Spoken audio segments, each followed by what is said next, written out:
Hello friends, welcome to our YouTube channel civil services dream. तो friends, आज की इस वीडियो में हम लोग यूपी पीसीएस 2021 की टेस्ट सीरीज़ में टेस्ट 86 सॉल्व करेंगे। दोस्तों, जैसे हम लोग ने कंबाइंड टेस्ट एक बार किया था, ठीक है। ये जो सीरीज़ हमारी चल रही है, इसमें बस हिस्ट्री के और मतलब 3 वीडियो के बाद हिस्ट्री, साइंस, इन्वायरमेंट, इसके बाद फिर से हमारा कंबाइंड टेस्ट होगा, ठीक है। तो उसमें वैसे ही जैसे क्वेश्चन पिछली बार रखे गए थे वैसे इसमें भी रखे जाएंगे। तो चलिए स्टार्ट करते हैं। इसमें ज्योग्राफी के क्वेश्चन देख लेते हैं। क्वेश्चन नंबर 1 में देखिए, निम्नलिखित में से किस राज्य में नलकूपों द्वारा सिंचित भूमि क्षेत्र सबसे अधिक है? ऑप्शन है बिहार, हरियाणा, उत्तर प्रदेश और पंजाब। क्वेश्चन 1 का करेक्ट आंसर है ऑप्शन सी, उत्तर प्रदेश। उत्तर प्रदेश जो राज्य है, इसमें नलकूपों के द्वारा, जो ट्यूबवेल होते हैं उनके द्वारा सिंचित भूमि क्षेत्र सबसे अधिक है, ठीक है। खेतों की जो सिंचाई वगैरह की जाती है तो वो जो क्षेत्र है उत्तर प्रदेश में सबसे अधिक है। नेक्स्ट है क्वेश्चन नंबर 2। क्वेश्चन 2 में है, मंगलम सिंचाई परियोजना है। ऑप्शंस में देखिए, आंध्र प्रदेश में, केरल में, तमिलनाडु में या पश्चिम बंगाल में। क्वेश्चन 2 का करेक्ट आंसर है ऑप्शन बी, केरल में। मंगलम सिंचाई परियोजना जो है वो केरल में है। केरल के पलक्कड़ जिले में चेरुकुन्नम पुझा नदी जो है उस पर ये मंगलम सिंचाई परियोजना का निर्माण किया गया है। कहाँ पे? चेरुकुन्नम पुझा नदी। नेक्स्ट है क्वेश्चन नंबर 3। क्वेश्चन 3 में है, हरिके बैराज इंदिरा गांधी नहर का प्रमुख जल स्रोत निम्न में से किन नदियों के संगम पर है? ऑप्शन है रावी और व्यास, झेलम और चिनाब, चिनाब और सतलज, व्यास और सतलज। क्वेश्चन नंबर 3 का करेक्ट आंसर है ऑप्शन डी, व्यास और सतलज।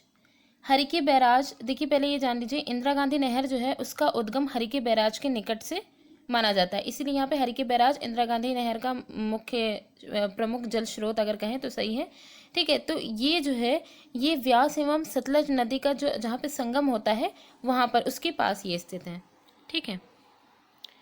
नेक्स्ट क्वेश्चन देखिए, क्वेश्चन नंबर 4। क्वेश्चन 4 में है, विश्व की सबसे पुरानी व विकसित नहर व्यवस्था भारत में कौन सी है? ऑप्शन है इंदिरा गांधी नहर परियोजना, कृष्णा गोदावरी नहर व्यवस्था, गंग नहर या फिर सिकरी नहर। क्वेश्चन 4 का करेक्ट आंसर है ऑप्शन सी, गंग नहर, ठीक है। तो ये जो गंग नहर है ये विश्व की सबसे पुरानी एवं विकसित नहर व्यवस्थाओं में से एक है और इसका निर्माण 1927 में बीकानेर के तत्कालीन महाराजा श्री गंग सिंह ने कराया था, 1927 में। नेक्स्ट है क्वेश्चन नंबर 5। क्वेश्चन 5 में है, निम्नलिखित कथनों में से कौन सा एक सत्य नहीं है? घग्गर की जल का इंदिरा गांधी नहर में उपयोग किया जाता है, नर्मदा अमरकंटक से निकलती है, निजाम सागर मंजीरा नदी पर स्थित है, पेन गंगा गोदावरी की सहायक नदी है। इसमें हमें यह बताना है कि कौन सा एक सत्य नहीं है। तो देखिए, क्वेश्चन 5 का जो करेक्ट आंसर है वह है ऑप्शन ए, घग्गर के जल का इंदिरा गांधी नहर में उपयोग किया जाता है। यही यहाँ पे गलत है, क्योंकि जो घग्गर नदी है ये एक बरसाती नदी है। जब वर्षा वगैरह होती है तो पहाड़ों का जो जल होता है वो उनसे मतलब उनके रिसाव से वहाँ से उतर करके जब ढलान से नीचे आता है तो इस नदी का निर्माण होता है, ठीक है। तो ये जो नदी है इसका इंदिरा गांधी नहर जो है उसमें इसके जल का उपयोग नहीं किया जाता है, ठीक है। और यही यहाँ पे गलत है। बाकी जितने भी हैं, नर्मदा नदी जो है वो अमरकंटक से निकलती है, इसका उद्गम स्थल अमरकंटक क्षेत्र है। निजाम सागर मंजीरा नदी पर स्थित है। निजाम सागर गोदावरी नदी की एक शाखा मंजीरा है, ये इसकी सहायक नदी ये कहेंगे, ठीक है। शाखा है मंजीरा नदी जिस पर बनाया गया है। पेन गंगा गोदावरी की सहायक नदी है, ठीक है। तो करेक्ट आंसर ऑप्शन ए है। नेक्स्ट देखिए क्वेश्चन नंबर 6। क्वेश्चन 6 में देखिए, शारदा सहायक समादेश विकास परियोजना के मुख्य लक्ष्य निम्नलिखित में से क्या हैं? लक्ष्यों के नीचे दिए गए कूट से सही उत्तर चुनिए। तो 3 यहाँ पे इसके लक्ष्य दिए गए हैं। कृषि उत्पादन बढ़ाना, बहुफसली खेती द्वारा भूमि उपयोग के प्रारूप को बदलना, भू प्रबंधन का सुधार। तो कूट की सहायता से हमें इसका आंसर देना है कि केवल एक सही है, केवल 1 तथा 2 सही है, केवल 2 तथा 3 सही है या सभी तीनों ही सही हैं। तो क्वेश्चन 6 का जो करेक्ट आंसर है वो है ऑप्शन डी, सभी। यहाँ पे तीनों जो कथन दिए गए हैं वो तीनों ही यहाँ पे सही हैं, क्योंकि देखिए जो उत्तर प्रदेश की मुख्य, अगर देखा जाए मुख्य या वृहद एवं मध्यम सिंचाई परियोजना नहर जो प्रणालियाँ होती हैं उन्हीं के द्वारा ही की जाती है, ठीक है। और ये जो बहुफसली खेती, अब यहाँ पे देखा जाए कि ये जो मतलब कि बहुफसली खेती द्वारा भूमि उपयोग के प्रारूप को बदलना या कृषि उत्पादन को बढ़ाना, ठीक है, भू प्रबंधन का सुधार, ये सारी जो चीज़ें हैं इन सभी क्षेत्रों को यहाँ पे सम्मिलित किया गया है। तो ये सारी जो परियोजनाएं हैं इनको पूरा करने के लिए 3 क्षेत्र विकास परियोजनाओं को तैयार किया गया था, जिनमें शारदा सहायक विकास परियोजना है, रामगंगा परियोजना है, गंडक का सृजन, ये मतलब गंडक है, ठीक है। तो ये 3 जो है इनका सृजन किया गया था 1970 से 74 में। और तो इससे यहाँ पे जो तीनों ही कथन दिए गए हैं कि कृषि उत्पादन को बढ़ाना, बहुफसली खेती द्वारा भूमि उपयोग के प्रारूप को बदलना या भू प्रबंधन का सुधार, ये तीनों ही काम के लिए परियोजनाओं को तैयार किया गया था। नेक्स्ट है क्वेश्चन नंबर 7। क्वेश्चन 7 में है निम्नलिखित में से कौन सरदार सरोवर परियोजना के विरोध में है? ऑप्शंस हैं योगेंद्र मकवाना, केशुभाई पटेल, छगन भुजबल, मेधा पाटकर। क्वेश्चन नंबर 7 का करेक्ट आंसर है ऑप्शन डी, मेधा पाटकर।